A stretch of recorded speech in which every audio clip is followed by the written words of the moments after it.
You were saying Mark is a gamer in more than Magic the Gathering. Yeah, he's a StarCraft player. Very good StarCraft right there. player. He has a Bronze League shirt on, kind of a funny shirt. It's, I appreciate that. So both players open on fetch land, and Mark looks to be cracking his at the end of Josh's turn. He kept a hand with no land, with no 1-drop. It's pretty surprising to me. Looks that way. His deck has Curd Ape, Steplink, Wild Nikado, Lavamancer. Like, it seems unlikely. Yeah, that is a very, very curious keep.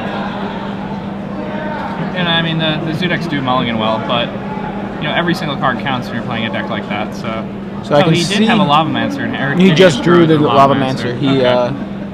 He has a turn 2 Pride Mage, I suppose. Yeah, he's got Pride Mage available. So now he's gonna crack a fetch and play the Pride Mage. They just grab a plateau and just grabbing a basic plains. Yeah, and not knowing what his opponent's playing here, he's seems content to be able to just grab basics. And that's fine. I mean, he just wants to make sure that he's not going to get blown out by a Wasteland. Wasteland against Zoo. Sometimes if you don't have the extra redraw on the lands, you end up with like pretty awkward things like Curd Apes that are 1/1s or Wild Nikados that are 2/2s. Yeah. And if you grab a bunch of basics, it makes it much harder for your opponents to get you in that regard. Yeah, I know Mark has a Taiga in hand, so he has access to red if he needs it, but slow playing that just so that he can avoid any sort of Wasteland and wait until he he doesn't need the red mana right now. He didn't have the Lavamancer until turn 2, where the Pride Mage is obviously the better play. So, speaking of Taiga, Josh has one of his own and gets it at the end of Mark's turn. Yeah, and Josh has some options this turn. Josh has a Stoneforge Mystic in hand. And several dual lands. Yeah. Goes with a forest, though, so perhaps he has a Punishing Fire? Oh, it looks like he does. Believe so. And I think a Punishing Fire on that Kasali Pride Mage may be exactly what he's looking for. All right. Surprised he didn't just Punishing Fire it on his own turn. Or pre-combat. He's doing it in response to the Exalted trigger. Okay. That's fine. So, I mean, you're not sure what your opponent's playing yet. Like, he could be on Fant. You don't really know. Yeah. Or I guess he's had Wooded Foothills and an Arid Mesa, so... Yeah. I guess it kind of has to be Zoo. Good indicator there, especially now that he's grabbed Mountain, so... And now he knows for sure. So Mark now, Woolly Thoktar. Oh no, it was Knight of the Reliquary. A little better than Woolly Thoktar. A little bit better. Right now it's already bigger than a Woolly Thoktar, and it has just an incredible amount of synergy with the deck. Sacrificing all these fetch lands, you can search for more lands, use combat tricks. You can get a Horizon Canopy and draw a card if you just need one more card to grab a burn spell or something. I mean, the Knight of the Reliquary is just one of those creatures that really is like a defining piece of the Legacy format. As is Swords to Plowshares, which was just cast on that Knight of the Reliquary. And so Mark gaining a bit of life there. The odd thing is, other than that Mountain, it looks like Mark's playing Josh's deck. It's a lot of the same creatures. Josh, we would expect Josh to be playing. So now there's a Grim Lavamancer for Mark. Plenty of fuel there in the yard.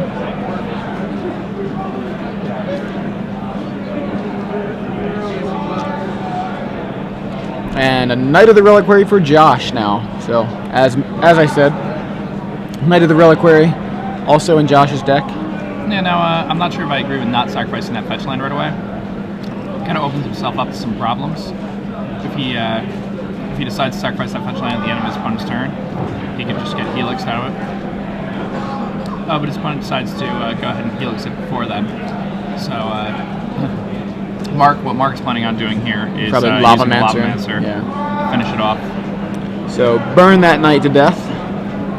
I think I just let it go to my end step, leaving open Helix mana just to see if it happens, just to see if he goes for it. Right. And then if he doesn't, you can just do it during his upkeep. You can just Helix it and get it anyway. Right.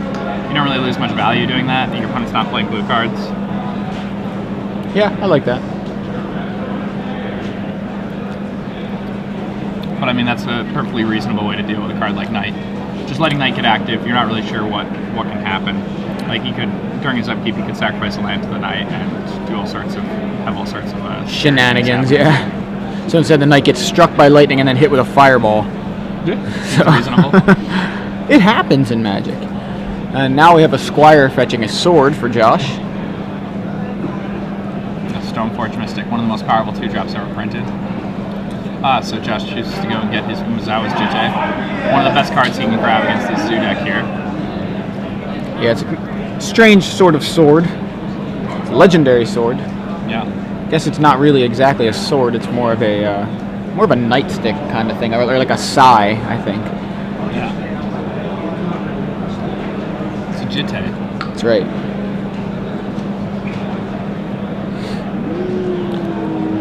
Ooh, and a Knight of the Reliquary.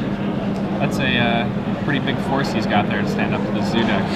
And now we're kind of seeing how this works. Right. This is what we were talking about earlier. All the guys are kind of bigger. And even though Mark has Knight of the Reliquary and Pride Mages of his own, it's a little tougher for him to fight through because a lot of his guys tend to be on the smaller side. So this Knight, they say lightning doesn't strike twice, doesn't strike the same place twice. In this case, it's just struck another Knight. So Mark has Who one also card got left hit in with a hand. Yeah, I think Mark has one card left in hand. So Josh has the Sword of Feast and Famine in his hand, and he can just cast that, then equip, and get to untap all of his lands, and basically, take 2 turns and put his opponent on 0 cards, and that should just about lock this game up. Oh, Mark had a fetch land that I didn't see. I didn't see that either. It was off the screen a bit. So responding to the equip is presumably a lightning bolt. Yeah, I would assume he's just going to bolt that Stoneforge then. There it is, man. A lot of lightning. A lot of lightning going down over here. Lightning helixes, 2 helixes, a bolt, some fireballs. Crazy spells, flying back and forth, Magic the Gathering. What fun. And Mark gained all that life from that Swords to Plowshares, and Josh forgot to return Punishing Fire. Yeah, that would have been a nice little edge. I mean, this Lavamancer would not have been around right. to kill both It's Knights. very relevant. Those to, Knights may have still been around. And to crack for so much damage. It's important to remember to return your Punishing Fire when you have the opportunity.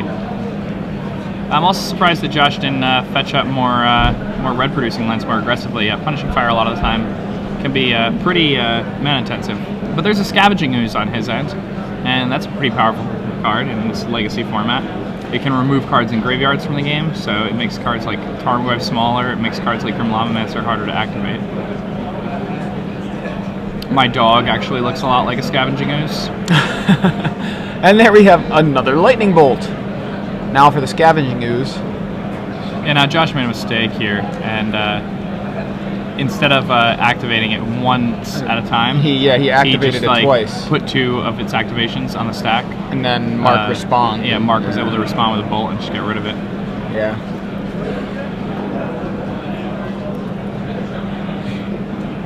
So Josh having trouble getting that sword into anything's hands, and in the meantime, Mark is not only filling his graveyard, but has for that Lavamancer, seems to have all the removal spells, keeping the board clear.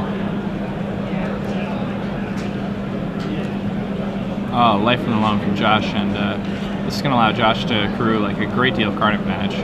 So what he's going to do here is he's going to get back his Verdant Catacombs and his... Oh, he only got one of them back? Looks like it. Why? What does he have? There's another fetch land. Yeah, there's Verdant Catacombs still in there, and he grabbed... Did he just grab one? It's odd. Yeah, I don't get it. Isn't that bottom card right under the Punishing Fire a Verdant Catacombs? It was the first fetch land he played. First card he played. Yeah. Well, I guess he just doesn't want it. That's interesting.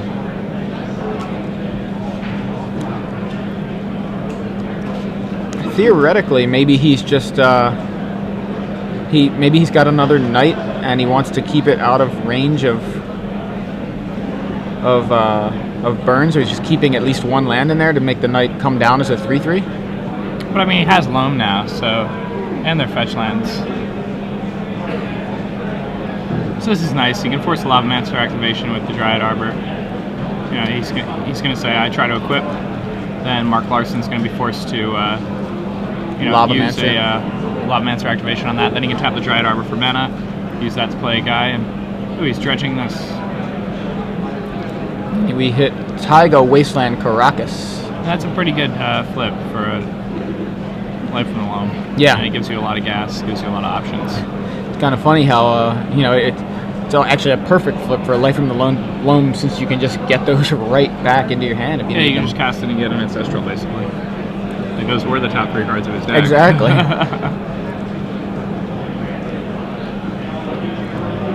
All right, taps 2. See, he's going to attempt to equip this Dryad Now Arbor. it looks like he's playing a card. And it is a Gaddock Teague. I don't That's really a like that play. strange I mean, play. he could, He's just going to get Lavamancered, right? Yeah. I mean, he Oh, attempts really? to Why equip that way? and now gets... Yeah, because okay. now he can't even equip the Dryad Arbor the same turn. Like, if he had just tried to equip the Dryad Arbor, then his opponent would have been forced to Lavamance the Dryad Arbor, and then he could have just played the Gaddock Teague and equipped it with the mana he had. But now there's no way for him to try to equip the Dryad Arbor. Well, he played a land. He hadn't played a land kind of yet. played a land yet. Still, I mean, he's just not operating sufficiently, and you're just throwing away a card that you don't have to. Like, the Dryad Arbor is basically free. You have Loam going. Yeah, you'd rather throw away... You'd rather him Lavamancer the Dryad Arbor. So, all right, well, Dryad Arbor picks up Sword of Feast and Famine and then gets into the red zone, chump blocked by the second Grim Lavamancer. Yep. And now we have a 3/3 Dryad Arbor. And which Chain Lightning's going to take eats a that Chain out. Lightning, man. Are you sure Mark Larson's on Zoo and not Storm? Because there's a heck of a lot of lightning. Yeah, so much lightning. All right, let's see what Josh has for us this turn. It's looking like he has at least one more land in hand. He could just loam back the Dryad Arbor and attempt another equip, but his opponent does have an active Lavamancer now, so that might not be the best play. But that's what he's going to do.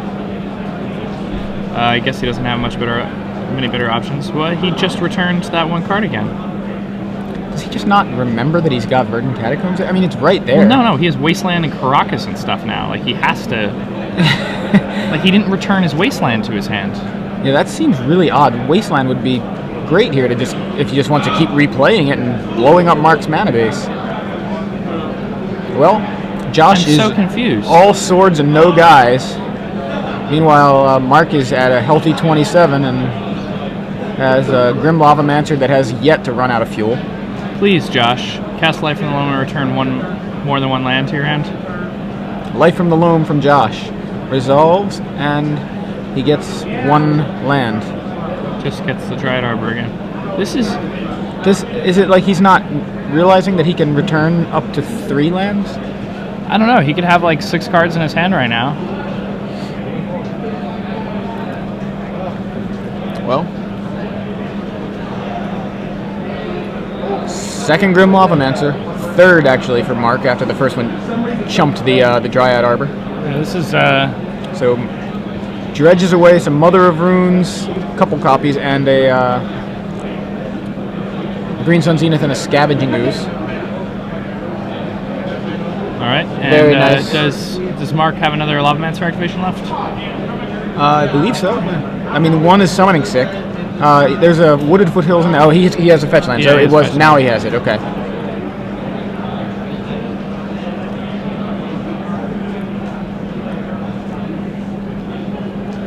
I mean, one good thing about the fact that he's not wastelanding away Mark's mana base is it's less Lavamancer fuel. Yeah, I mean it's a little odd. Like, I guess he just wants his knight to be bigger. But I feel like if you're just dredging Loam over and over and that's your game plan, then it's not really a big deal. Yeah, Drew Levin mentions that it is about the knight. He wants a huge Knight of the Reliquary, but you know, I think that's fair. It's just we have yet to see the knight. I mean, it makes sense, but he's going to end up dredging away a knight. Yeah, and I mean, he's already played one knight and he dredged one away, and he actually... He's played 2 knights, haven't they? They've both 8 Bolt Lavamancer. I mean, Yeah. Helix Lavamancer. So, did he dredge one away as well? Is that 3 knights gone from Josh's deck? Also, just a correction from Twitter. Did you see that? The Glantzman. Okay, he's just got bad handwriting. I thought it looked like a B as well. That M is sideways. Glantzban Ogre. It does look kind of like a Glantzban Ogre. I used to play with that card. Thanks for the heads up, Jesse Kohlberg on Twitter.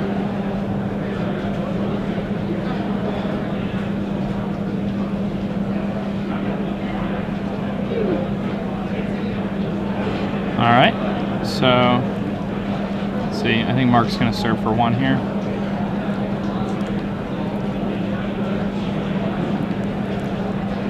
Wild Mikado from Mark.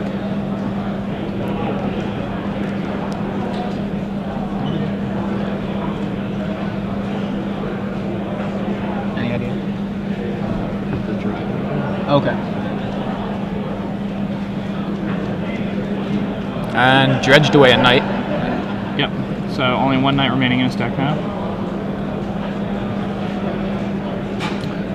And see, he's gonna loam again. Grab another Dryad Arbor. Oh, yeah, grabbing Grove. That's definitely the card you want here. And grabs a Wasteland as well.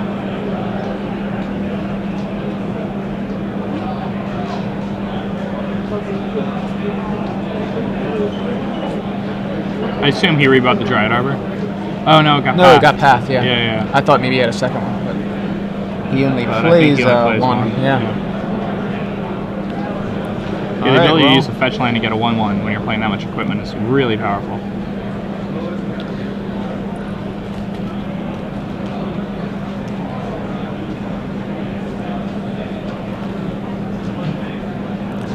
well, I think he just he rebought the Punishing Fire to Grove. So that's the thing we said earlier about him forgetting to gain the forgetting to get the Punishing Fire back when he used Swords to Plowshares.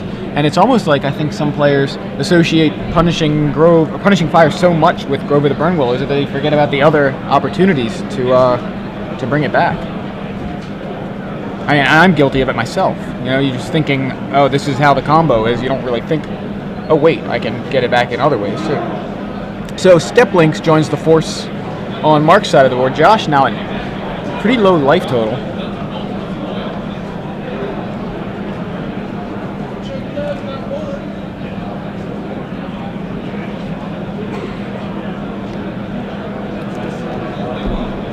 And I mean, I think Josh had the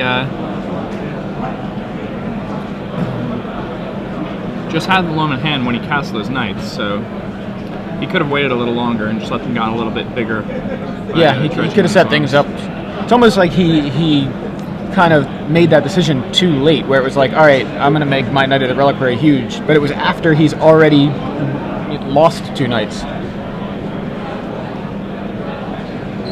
And if he had just decided on that plan sooner, those knights would have been a lot tougher for Mark to deal with.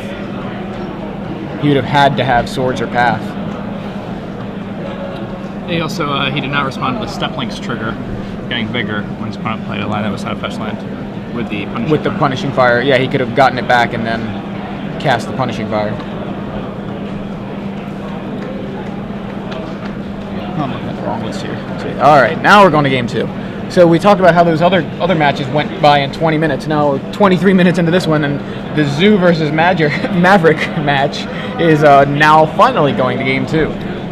So yeah, I didn't think so. Mark doesn't play Sword, so he would have only had really Path to deal with those knights if they were so big. I mean, or a lot of burn. I mean, he did use double burn in a way by doing the Grim Lavamancer activations, but yeah, they but were just barely in range. I mean, that's what's really nice about Lavamancer, though, is that you don't have to spend cards. Right, they're cards you've already spent. But what using I'm saying every is, part of the buffalo. Exactly. Nice Adam Prosak quote there. So yeah, I mean, he would have. I think both of those knights were 5/5s, and they got Helix Lavamancer 2 in a row, and it's really seems like it wouldn't have taken much longer for him to just get, you know, 1 or 2 more lands in to make them out of range of even double bolt or double.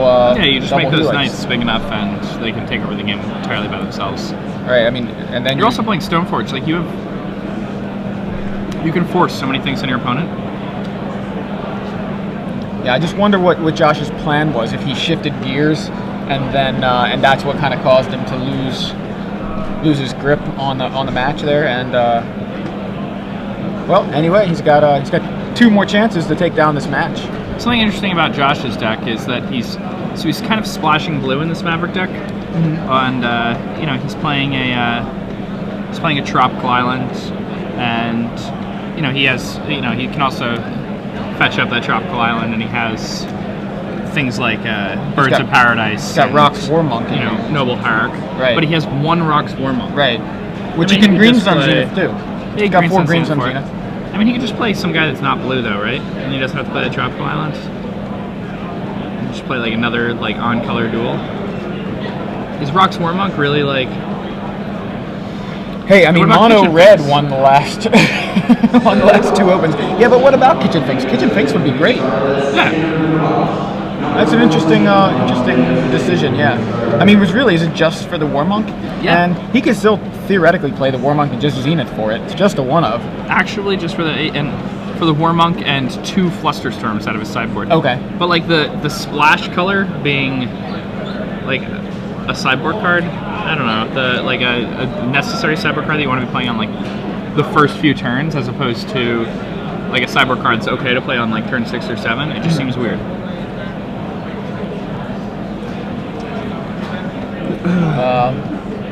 Because he's playing 7 fetches plus 1 drop, but that's not that many blue sources. If you're trying, I mean, when you want to be Flusterstorming, it's usually against Storm, and like you want to be doing it on like your turn, like 1 or 2, like your turn 1 or 2 if you're on the play, or your turn 2 or 3 if you're on the draw. And if you're only playing 8 blue sources, that's dangerous.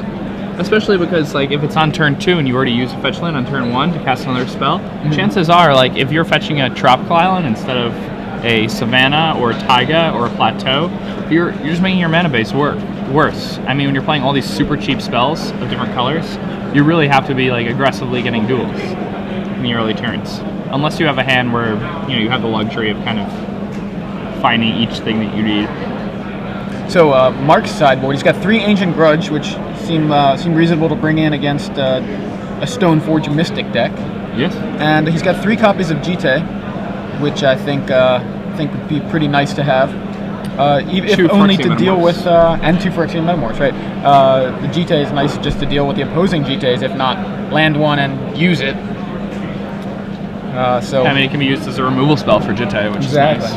I mean, that's the way. I think it was used that way in Standard more often than as an actual piece of equipment. It was just Jite Wars or Jeet Wars. It used to be so obnoxious when people played that Coiling Oracle deck, because the deck played so many cantrips and stuff. Like they just drew more Jits. They always have their Jits, yeah. Yeah. Like they'd always have 2 Jits when you had 1, and then they'd win. I remember going out and buying the Rat's Nest Precon. Me too. I bought 4 Rat's Nest Precons. Called up the local shop. Do you have this pre-constructed deck? Can you hold 4 of them for me? I'll be there in 15 minutes.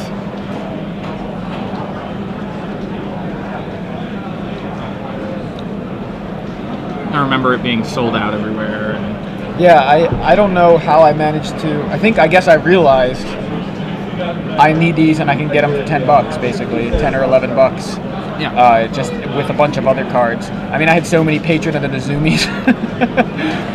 Like, hey man, nobody ever traded me for one of those. I probably still have those stupid Patron of the Nazumis. Like, they're probably still in a box somewhere. No one ever traded me for even one of those. Yeah, and I mean, I'm sure like that Precon is probably the most sought after Precon of all time. Yeah. It's a Precon containing Jite. There were no mythic rares then, and Jite was the rare out of that set, out of Betrayers. And it was funny, like I remember looking online, I'm like, they're like $15. Also pretty cool they decided to name a pre-constructed deck after Ryan O'Connor's hair. Yeah, that is I mean, that's got to be a first.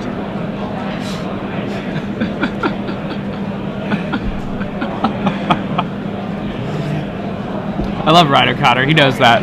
I promise to everybody watching. All right, both players should probably speed up the shuffling process a bit. They've actually been shuffling for 6 minutes now. Wow, you're right. Actually, it's been 6.5 minutes. That's a full-on warning. So we're not. Oh, I mean, are they mulliganing? Is that what's happening here? no, maybe they're mulliganing. Oh, okay. I think Mark may be mulliganing. It looks like he's shuffling, and Josh is just chilling.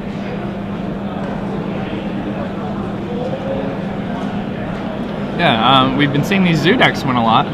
Just that, I still don't understand how it ever wins. I mean, it's very consistent. It's so consistent. It's just really aggressive.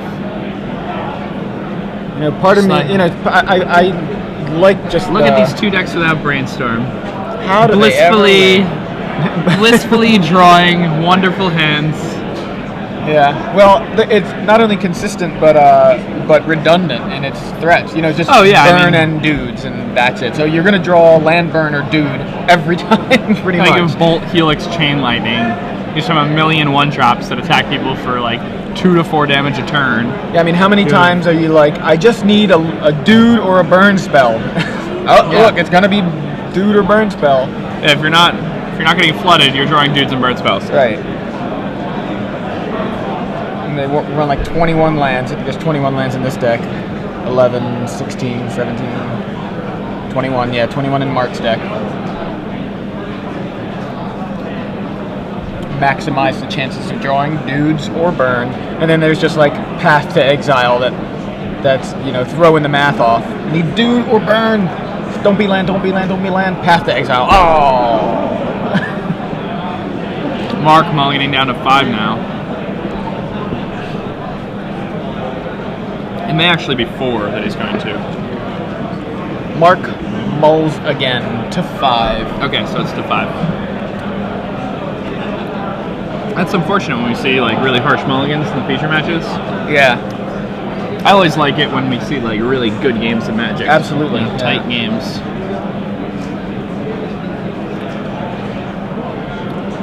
But Mark would appreciate it if I said this. So I think it's okay to mulligan a 5 as long as you're ready to Keurig Zenith somebody. So I'll agree with that, even though I don't know what it means. I assume it's a StarCraft reference. Yeah. Yeah, StarCraft is, I think, as far as commentary for gaming goes, I think what made me interested in doing it at all was watching StarCraft commentary. So I'll have to check that out. Is that the one, that Day 9 guy or whatever? Is that what he does? Yeah, I don't watch a ton of Day 9. I watch mostly like the tournament coverage, like Artosis and Tasteless doing GSL coverage. They're my favorite team. So. I've only heard of Day 9. That's the only one I know. And I've never watched them. But, we've got both players opening on fetch lands. Josh now second fetch land and cracks them both. Yeah, he's got a Savannah and a Taiga. Turn 2 Stoneforge Mystic. Mark says sure. And turn 2 Stoneforge, pretty good. Yeah. And I think he's just going to grab Batterskull here. I would. I think a lot of the time, see, he keeps grabbing Jitte against the Zoo deck, and you just want to grab Batterskull. Like, I think this is kind of like a trap. People grab Jitte way too aggressively. Does he not play Batterskull? This isn't the one where it was listed under the creatures.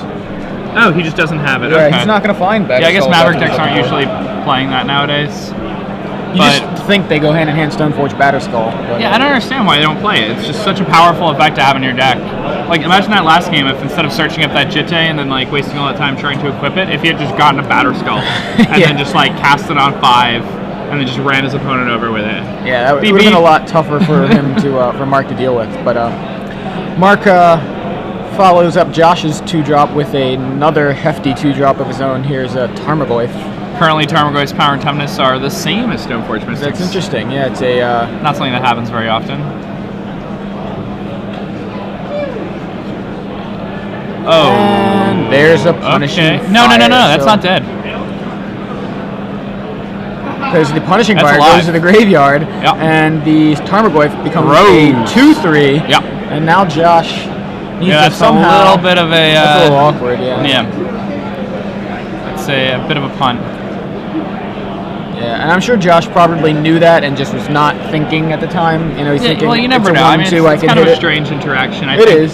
Yeah, it kind of happens to everybody once before they understand. I've definitely tried to cast a Lash Out on a 2/3 Tarmogoyf before. And Swords to Plowshares. Like 5 years ago once. May end up doing it. Now here's a situation where, like, I mean, I guess you don't want to take the hit from that Goyf, but is it really that much? I mean, it's not that big. Take the hit, and then you get the opportunity to return Punishing Fire. Instead, he lost that opportunity. Yep. Is it? I mean, I would have taken the damage. I would have taken the hit there, and. But interestingly enough, see, Mark mulliganed to 5 this game, and now after that play, it's like Josh mulliganed down to 6. So Mark just found like another little edge there because Josh was willing to give up that card. All right, so we have a Green Sun Zenith from Josh. I think Josh's hand is a bunch of lands. Got a quick glimpse of it a minute ago. There's Rock's War Monk. We were talking about that earlier. And the other thing is here, I think like a Knight is probably just better than a Rock's War Monk also. It would be a 3/3 Knight, and he maybe learned his lesson from last game. Maybe doesn't want the Knight so early. Is it? Oh, it's two. Okay, I didn't see the third or the second fetch land. Sorry. He's at 18. Had to have. Well, right. I guess we'll see. If Mark can deal with the Rock's War Monk, then that means he could have dealt with the Knight too. Yeah. Meanwhile, Mark looks to have brought in Tormod's Crypts to fight opposing Knights or Goyfs. There's only one Tarmogoyf in Josh's deck, but. All right, now Josh is actually going to get a swing in here with the Rock's War Monk. Papa Rocks. Ninja Rhino. Papa Roxy. Like the Lady Gaga song. Exactly. She's singing about him. Ellie Schnorren singing about Rock's War Monk. Yeah. She likes pancakes. She just likes the pancakes that he's flipping. I always thought of them as like the coins from the Mario game. They do look more like coins, but all right. Wasteland hits Mark's Taiga after he lands a GT. And that's got to be frustrating for Mark. He's stuck on one land, so you know, getting Wastelanded when you only have one, pretty rough.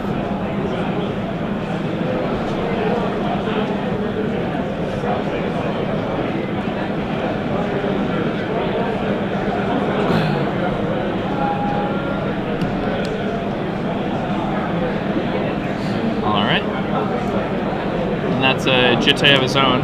Yep. Josh has there. All right. So both of those are going in the graveyard. Jitte Wars. And the Coddle's still big. Yeah, I mean he's just 3/3. Yeah, interesting that Josh chose to wasteland the Taiga when he could have also shrunk the Nacatl. He really just didn't want him to have access to green, or was he just trying to keep him off the second land? And that's an interesting choice, bringing in the Tormod's Crypt. It's I mean, it's really common against decks like Maverick to bring a card like Relic, but when you're Tormod's Crypting, it's kind of rough. Did he try to play 2 lands? That's what it was. Okay, that's what they were talking about? Okay. Yeah. Looks like Josh tried to play a second land and got a warning.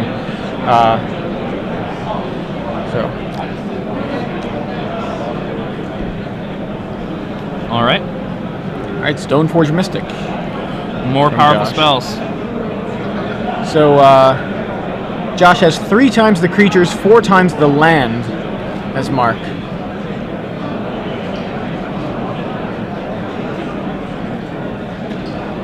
I mean, he started with a very good hand. Yeah, and Mark mulligan, so. Did we see what Josh fetched? Did he not fetch, but used for Stoneforge? Did he just not have anything to get? Because I didn't even see him pick up his deck. Yeah, I didn't see him pick up his deck either. I guess he already has the Feast and Famine in his hand. Guess so, yeah. So looking at trying to catch a glimpse of Mark's hand, he's being a little stubborn and hiding it. Does not want to work with us. I think I caught a glimpse of a second Wild Nacatl stranded right now, which may be exactly Wasteland was pretty brutal. Yeah, maybe exactly what Josh was thinking. Rather have 1 3/3 Nicodle than 2 2/2s, potentially. But rocks War Monk into the red zone. Mark decides to chump block there, and now has an empty board, but does manage to get away, do away with the rocks War Monk with a lightning bolt. And here comes the Squire beatdown. Stoneforge Mystics in for 2, 1 each.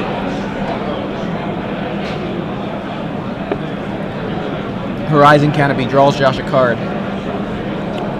Mark draws Lightning Helix off the top. Mark desperately searching for land. He's got a lot of 1-drops, but he's not seeing anything that's going to help him out here. Yeah, it's pretty unbelievable. Like, you'd expect him to at least have like something in his hand that he can cast. Step Links or a Curd Ape or something. Yeah, at this point, I mean, his hand is just all green 1-drops and like other cards. So And cards that cost more than 1, yeah. On King Paper, please lock your seats. All right. Looks like the yeah, and they're gonna head off to game 3. Yeah, so Mark Larson gets to be on the play here. It was an interesting decision there. I mean, he's at 11 life. He's only getting hit for 2 a turn. Is he that far behind? Oh yeah, I mean he probably had no answer to the sword equip, and then the Stoneforge is just too big, and then even if he redraws on path, he Fair enough. I mean, but maybe he conceded prematurely. Who knows? I mean, it happens. Oh, is that there? Okay. Oh, Yeah, okay. So, what happened was Josh must have natural ordered. Yeah, Josh must have natural ordered to fetch a Progenitus, and Mark says, "Don't bother, you win." So Josh decided to sideboard in a natural order plan. Pretty cool. Yeah, I like that. Makes it even more tough to beat, because now Mark has to feel like, hey, I may have to rush and kill him before he even hits 4 mana. Yeah, I mean, not that Mark wants to puts him in do a weird spot. Yeah, not that Mark really is trying to do something other than beat his opponent as fast as possible. But he's playing Zoo. His whole game plan is get in before Josh can. So I mean, Josh is playing a deck that should cause Mark a lot of problems. Yeah, I mean, this is actually kind of cool because other than Gaddock Teague, Mark has no answer to a natural order. And Josh, knowing he's not playing against a blue deck, feels pretty confident that Mark's not going to side in Gaddock Teague in game 2. He says, if I draw a natural order and can cast it, that should be game. Took a little bit of time. Yeah, but I mean, eventually you draw it, and then they die. You get 10-10 with everything. You don't have to worry about a counter spell. You just got to worry about a burn spell on one of your guys. If you have like just one guy, natural order and no guys, that's pretty bad too. But both players now playing very quickly because there are only 7 minutes left in the round. So Mark, turn 1 Wild Nicodle off of a Fetch Land Taiga, and turn 1 Noble Hierarch from Josh. And it looks like we're going to get the opportunity to see both of these decks operating at full capacity. These are the ideal 1-drops for both of these people. Yeah. Well, both players playing very quickly, and I think that's the right call. So, turn 2, Horizon Canopy from Mark in with the Nicodle. Nicodle is only a 2/2 right now, and Tarmogoyf for Mark. All right, Josh untaps.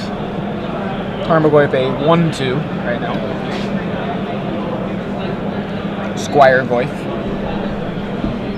They do have an extra 4 minutes, so they have about 10 minutes left. Here. Yeah, we always forget about that. Looking at the amount of time left.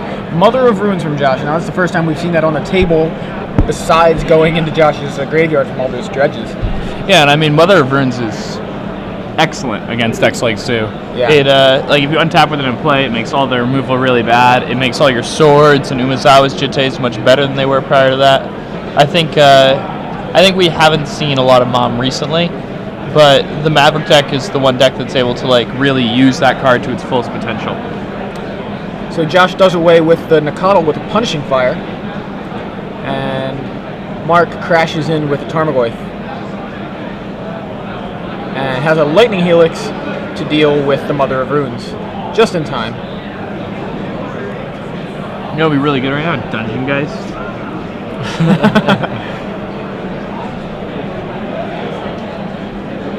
Dungeon Geist in Legacy? I don't know.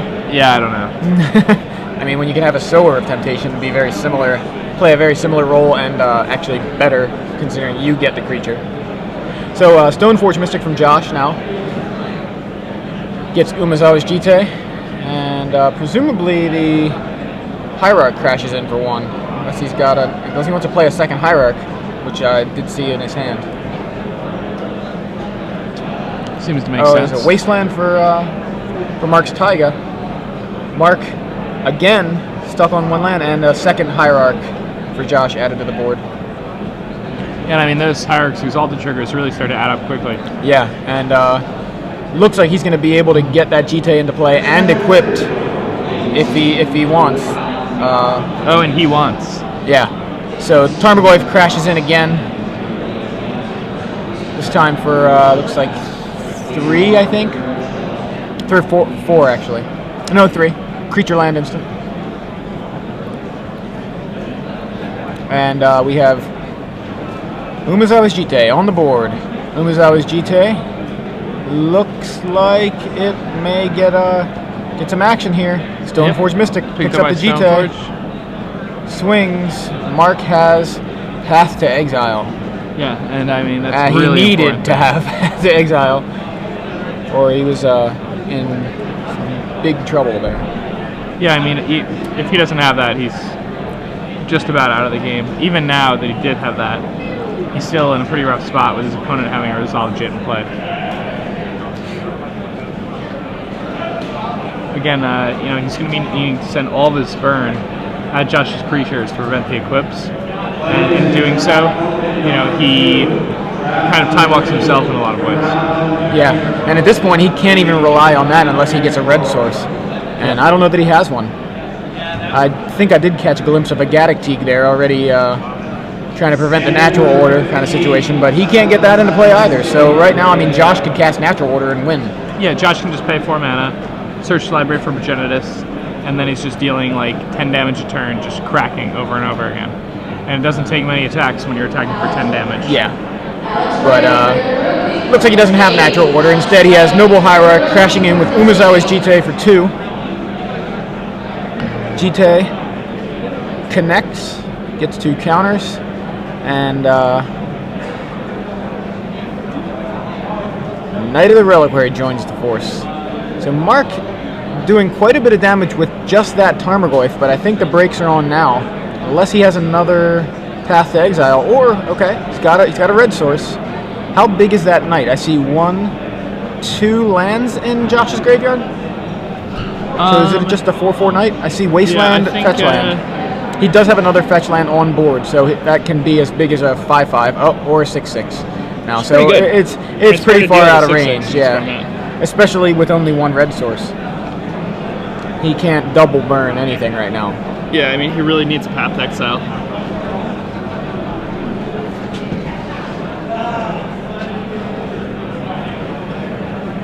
Alright, and an Ancient Grudge for Mark Larson is going to attempt to kill that Umezawa's Jite. So Josh is going to have to respond in some way or another. I believe he's going to use that Jite to gain 4 life right now.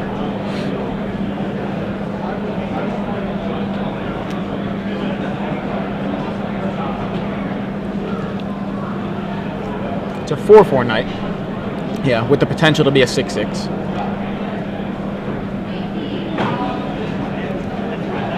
And this Knight is beating this Goyf. So we're going to have to see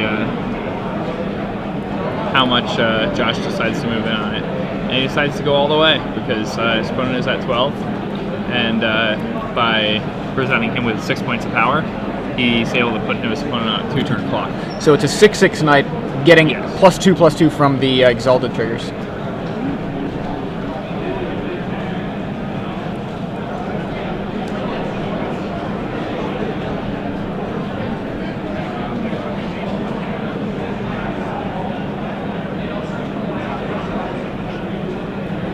And Mark's still stuck on 2 lands, getting a hand that's flooded full of some probably sweet cards.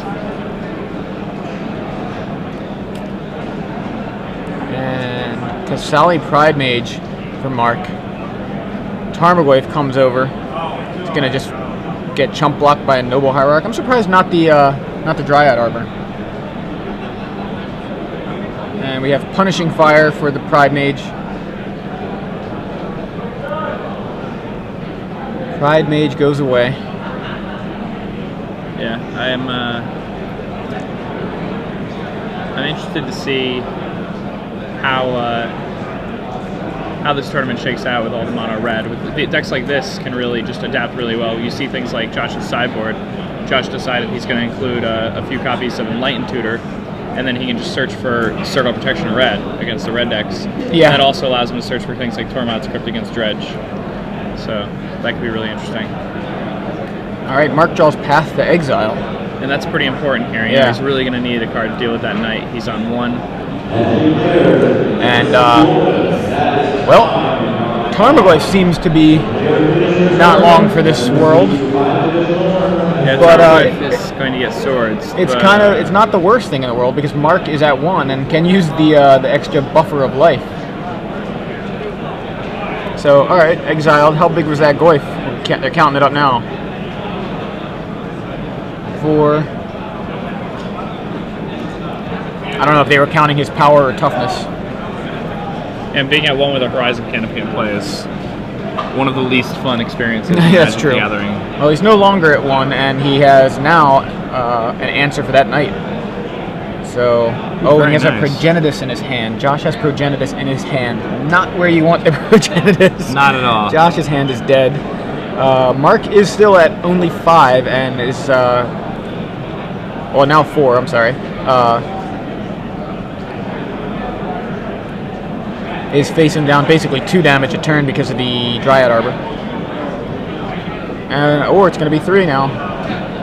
I'm surprised he didn't play it before he attacked. The Exalted Trigger seems like it might be worth it. Lightning Helix for the Dryad Arbor. I think he did play it before he attacked, didn't he? Mark's up to 6.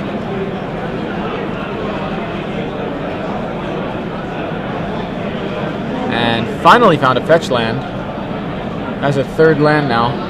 Can he capitalize on the opportunity? Plays a Knight of the Reliquary. They're both rushing very quickly here. They do have still another 5, almost 6 minutes left before they go to time. And it's important that both players play pretty fast here. Yeah. And we have Scavenging Ooze from Josh. He still just has that 1 Progenitus in his hand, right? Nothing else, right? Again, the pug-like ooze, Scavenging Ooze, making an appearance here today. Scavenging Ooze is surprisingly irritating, and you know, Mark finally gets his digs his heels in, gets a Knight, and the Knight's gonna lose a lot of power here just because of Scavenging Ooze. It's got to be really frustrating. He's losing. His Knight is losing power fast, deflating.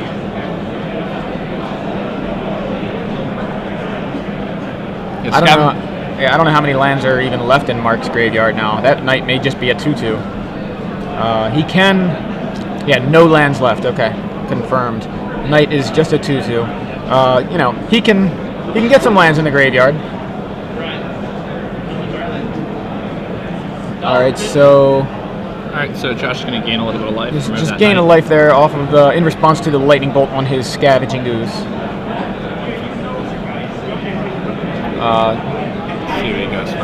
Knight can get a little bigger here at the end of Josh's turn, or after blocking if he needs to. So, looks like Josh did not attack, that's my guess.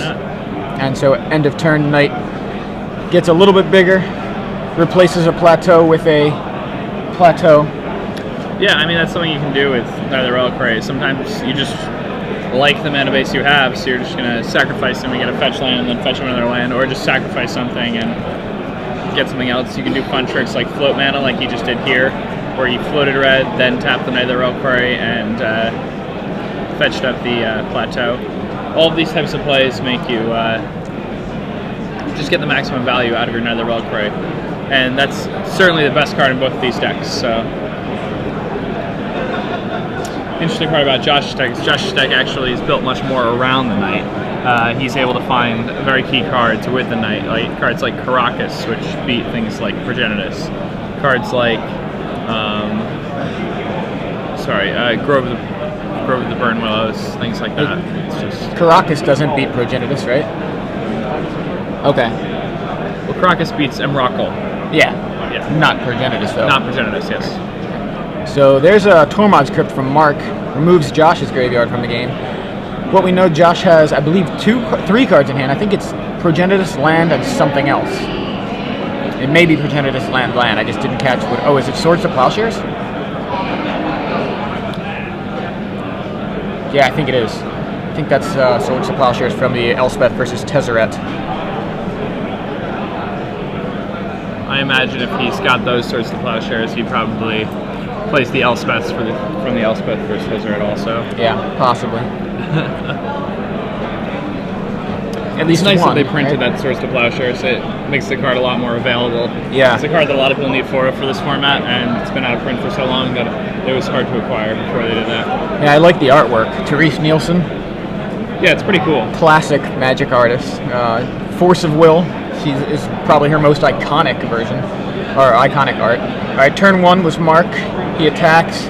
Swords to Plowshares coming down. Looks like he cracks a fetch land in response just to make the knight a little bit bigger. Loses a life, but going to gain that life right back because of the knight's stats being pumped there.